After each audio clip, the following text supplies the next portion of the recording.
कविताको शीर्षक छ हाम्रो समाज। कविता पठाउनु भएको छ कवि दीपिका पराजुली, होइरा ग्रेन्ड, उदालगुडी, असमबाट। उहाँले लेखिएको कविता यस्तो छ। मन्दिर, मूर्ति, सुन चाँदी, खुकुरी लुगा सबै चल्यो बनाएको त्यही मानिसले। सबै सामग्री ठिक गर्यो यहाँ जसले, तर चलेन छोएको पानी पनि त्यसैले। तर चलेन छोएको पानी पनि त्यसैले। मन्दिर पस्न खोज्दा पाखुरामा समाती बाहिर निकालियो। आज यो समाजमा उसलाई तमासा हेर्नेको भिड धेरै लाग्यो।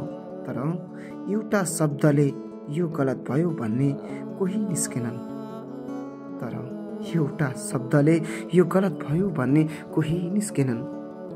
पाएन साथ यो समाजमा उसले, आखिर पाएन साथ यो समाजमा उसले। मन्दिर पस्न हुँदैन, मूर्ति छुन हुँदैन भने, मन्दिर पस्न हुँदैन, मूर्ति छुन हुँदैन भने उसैले बनाएको मूर्तिमा किन पूजा गर्यो त यो समाजले?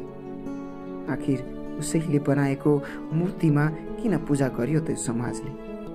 उसैले बनाएको लुगा किन लगायो त यो समाजले? उसैले बनाएको गहनालाई लक्ष्मी पूजाको दिन मन्दिरमा राखी किन पूजा गर्यो त यो समाजले? हात काटी हेर्दा सबैको रगत रातो आउँछ, जलाउँदा आगो सबैको एउटै बल्छ। काहीँ कतै ठेस लागेमा सबैलाई दुख्छ। नराम्रो शब्द प्रयोग गरी कसैले भनेमा मन सबैको दुख्छ। नराम्रो शब्द प्रयोग गरी कसैलाई केही भनेमा मन सबैको दुख्छ।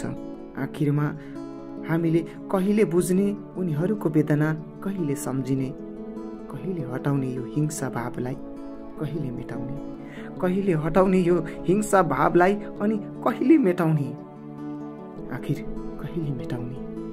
अति उत्कृष्ट कविता पठाउनु भएको छ। समाजवादी कविता छ, जुन कविताले एउटा सिङ्गो सन्देश दिन खोजेको छ।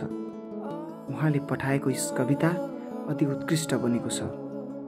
उहाँले यस कविता पठाएर साहित्य समाज पेजसँग जोडिनु भएकोमा हामी साहित्य समाजको तर्फबाट हार्दिक आभार व्यक्त गर्छौँ।